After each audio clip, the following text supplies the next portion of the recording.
teacher besties, this is Keeping It Teacherish. If you're new, my name is Patrice and I am so glad that you're here. If you're old, listen, welcome back. We've got stuff to talk about.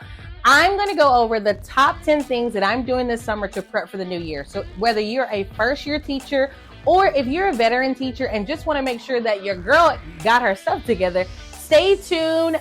Do not miss this video that's coming at you because this is Keeping It Teacherish. Okay, so let's look at now the things that I've been prepping over the summer. I had to get my laptop so I can make sure I get all the things, and I'm going to show you what I have, okay? So basically, whether you're getting ready to start your first year or if you're getting ready to just start a new year and you're wanting to do that with more peace and less panic and a little more organization, your girl, I got you, okay? And so I'm going to just share with you 10 things. There are tons of things, and because I'm a planner, it is easy for me to overwhelm you. So I've narrowed it down to just 10 things that you can be doing right now to get ready, and that really helps to save your sanity once school starts. So when you get to your teacher work days or whatever the schedule looks like for you, you're not panicking because some of the things that take a little more mental power, you've already completed those things in your downtime. Make sense? Let's go. So number one on the list is your procedure master list. Listen to me. You have to think through your procedures. So before anything cute goes on the wall, you have to plan how your classroom is going to run. Like, period. Okay. So your hallway procedures, your morning routine, bathroom expectations, all of those things, you have to list them out and decide how you're going to teach one. So I'll show you what mine looks like. And as a freebie to you, I want to help you out to get started because it is a lot to think of all the things, especially as a first year teacher. If you're not sure what to think about, it's hard to do. So I will give that to you completely free. If you look in the if you look in the description, there's a link to my master list of classroom procedures. Now, here is a disclaimer. This is just a master list of all of the classroom procedures that I thought of and that I ran through. You may have different things. You may have less. You may have more, depending on what your school looks like. Classroom management, sometimes part of the problem that teachers are having is because the students don't quite understand the expectations. And so I wanted to try to do my students a service by communicating up front what the expectations are, and then not just communicating expectations, because some of us do that really well, but also inspecting what I expect, okay? Inspect what you expect every single time. And so the idea is once we get into a rhythm, once we get into a routine, we will see the difference. Go to number 2, communication templates. Oh my goodness. Think through, how are you communicating with your parents? I know for me, this is my first year at my school. So I know for a fact, one of the expectations is to have a weekly newsletter. I don't know how they want that to be communicated. I don't know if that is a team communication. I don't know if that's an individual teacher communication. I don't know how that goes, but that's fine, right? I want to have some idea and template so that if there is something else that I want to use, I can go ahead and start setting that up or learn the platform if you're using something new, whatever. So you want to think through your emails to parents, your welcome letters. If there is a weekly newsletter, let's go ahead and get that template together, okay? And so you're not scrambling trying to do all these little things, or you don't have all these hopes and goals of things you want to do and you can't do it because you run out of time. Making sure you have those templates done now saves you major time later. Canva is your best friend. Did you know? Now, this is not sponsored by Canva, but I just want to make sure you're aware. Canva education is free for teachers. So here's the first thing I want to say to you. If you're paying for Canva, girl, stop and go get Canva education. Number 2 is if you do not have a paid Canva account, don't leave the video yet, but when the video is over, go hop over to Canva education and sign up. It's completely free to you. They have templates and things that are already done. You do not have to be creative to do this. Okay. You literally can go over there, change the words, just put in what your wording or whatever. And then there you go. For my more creative people, they have a template to get you started or to spark those creative juices, whatever the case is. Oh, go back. On communication template, also this goes to, okay, not just the emails and the newsletters, but are you going to use Class Dojo? Are you going to use Classy? You guys, there are so many school communication apps that this part actually overwhelmed me because I'm used to certain things as a parent, but then thinking as an educator, okay, how are you going to be using it? And that's what you really have to think through.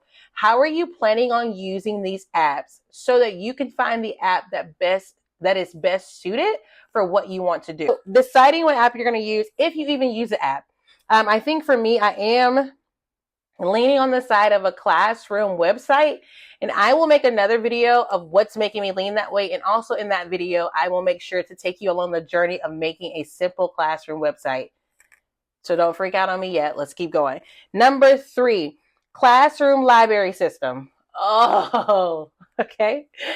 So you got to decide, how are you going to sort your classroom library? Are you going to sort through genre, level, series? Are you going to do alphabetically? Are you going to do book boxes? Like all of that, right? Sort through that and then figure out, how am I going to figure out, or how do I decide how kids will check out books, how they're going to check back in, if there is a librarian job, all of the things. Now, what I want to help you, okay, so I want to give you the best resource for your classroom library. So if you're like me, one of the things I want to do is I want the kids to completely own this library system. I don't got time to be trying to figure out who got the book, where it's at, all that kind of stuff. No, I want my librarian to completely own that area. And so the resource that I found is actually Book Source Classroom. The website, I'm going to put the link in the description. The website is classroom.booksource.com. So you sign up. First thing you need to know, it is free. Okay. And so you can upload, and I'm going to have this on the screen for you too, or like the public library. And so your kids can go through, they can search what books they want. It's a simple checkout system, which this is also helping me to lean towards the classroom website, because I want my kids to be able to check out independently. And I want my librarian to be able to know who checked out what, where the book went missing, whatever the case is. And this is just the easiest way. I've explored all the things. This is the easiest way for me. Number 4 is a sub banner or emergency plans. So I have this in the back of my mind, but because again, it's my first year, I just don't know what to put in here yet. But you better believe I have a Google folder for sub plans. There's nothing in there, but this is just remembering, hey, don't forget to come back to this. And this is what prepping there in the summer helps you to do, is all the things you can do now, you can get that over with. For those of you, this is not your first year at school. You may already have your sub binder ready, but you want to make sure you create these now so that you're not having to create them while you're sick or if something happens or comes up. Number 5, data and assessment binders. So go ahead and create dividers for reading, math, small group, all of the little things that you need. And so I use a simple spreadsheet to log major things each quarter, right? But now that is my idea of how I want to do it, able to see a better picture of the total student. Also, you want to do this, you want to have this in order so that when you have your parent-teacher conferences, which are mandatory by your admin, you want to make sure you have that. So when you're ready to have the conversation with the parents, as a parent, that I'm not guessing what I'm saying, and I have the things laid out and available for the parent to see. Number 6, first week anchor activities. I have to say this was probably one of my favorite, but I was so busy prepping and planning for like what the first week was going to look like, I overwhelmed myself. And so I was like, okay, I need an emotional anchor. I need something to help to settle me because I am overwhelmed. And so basically I use, again, ChatGPT to figure out, okay, based off of all the things that I want to do during the week, let's come up with 1 or 2 objectives for each day and an emotional goal. So for example, for day 1, our emotional goal is to simply have the kids feel safe. That's all you're doing. So with all the 100 things you've planned to do, Your overall goal is that they feel safe and they feel like this is a good space to return to tomorrow. And then the two objectives is we're a family, right? That's what everything about that day is going to be about. All of it's going to be about community. And what that does is while you have all the things you want to do, you don't get distracted or even bogged down by the laundry list of to-dos, that you're actually missing the objectives that you want to hit every day. Does that make sense? Okay, number 7. Now, you know, the decor has got to be on the list somewhere because, listen, there's a whole diagram, okay? So your decor, your layout, so that you've already seen my diagram. Here is another look at it. So here's an encouragement to you. This is something that I actually did like some inner thinking and just making sure that, you know, I'm not overcompensating for anything else, because sometimes that's what we do as adults. Don't even get me started. But your classroom does not have to be like Pinterest perfect, right? And sometimes you go on these different websites, you go on the different apps and you see all these things and it's like, oh my gosh, it's so beautiful. I could never do that. And then you go into this whole downward spiral about how you're not measuring up or whatever the case is. Here is the reality of what the decor and I think the layout and things are. Knowing where things live helps you to move about faster and also have a more peaceful day. So it didn't have to be the most, you know, immaculate and so really cute and all those things if that's not you. Also, I think the second thing to remember is you're going to spend the majority of your life over the next 9 to 10 months in this place. Let's make it somewhere that you want to go. Okay. And the same thing is for your kids, for your students. Even if it's not all of the streamers and all the other things. Now, disclaimer, I am a highly creative person. Okay. Just by nature, I dream in full color, vividly. So the things you see in my classroom, while I want to help you to achieve that and I want to inspire you, I also don't want you to feel intimidated by that or that you have to measure up to that, because that is not the case and that's not the goal. For me personally, I want to make sure that this is a space where, regardless of what's happening outside the doors, that you literally feel and also visualize the transformation between the hallway and this classroom, so that you are reminded that whatever is going on out there does not go on in here, right?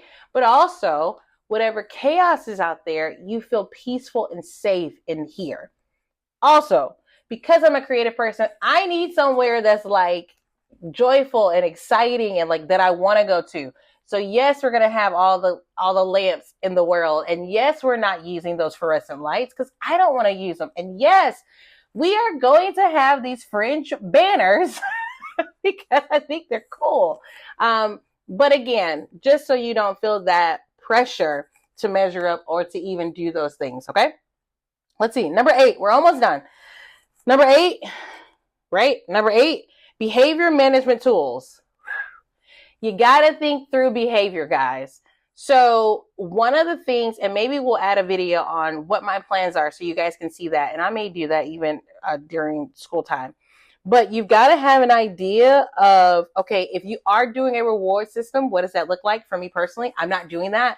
I'm not going to get into why I'm not doing it right now. I will make another video for you and go through that specifically.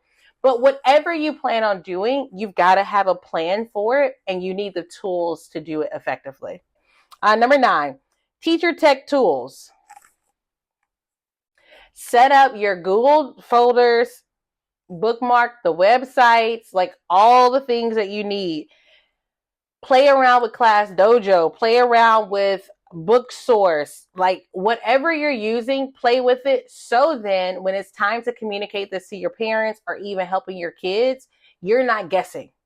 Also, so that you're able to give quality instructions when it comes to signing up, when it comes to utilizing and all the things. Okay. So for me, and I will show you this so you can see into my Google Drive, activities and games, classroom, library stuff, classroom procedures, parent communication, sub-plans. So for example, when you go into my classroom procedures, that drops down into other subfolders that look at behavioral, expectations, communication.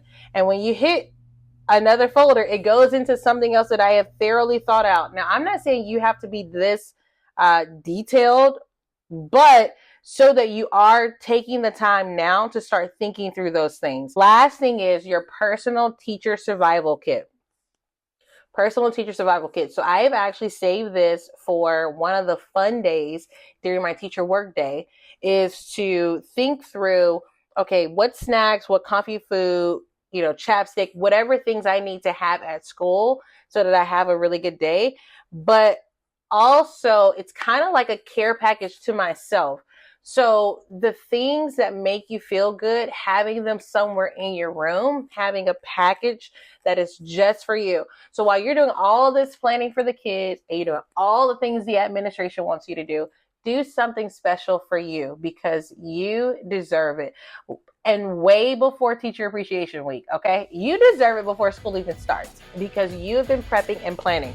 So, okay, friends, so those are the top 10 things that I'm doing in a nutshell this summer to prep for the new year. So, once again, whether you're new or a vet, let me know, what are the things you enjoy or the things that you forgot? What are the things that I forgot that we are looking at prepping for this summer that we need to get our hands on, because school is around the corner? I hope you have a wonderful and amazing school year. But until next time, this is Keeping It Teacherish.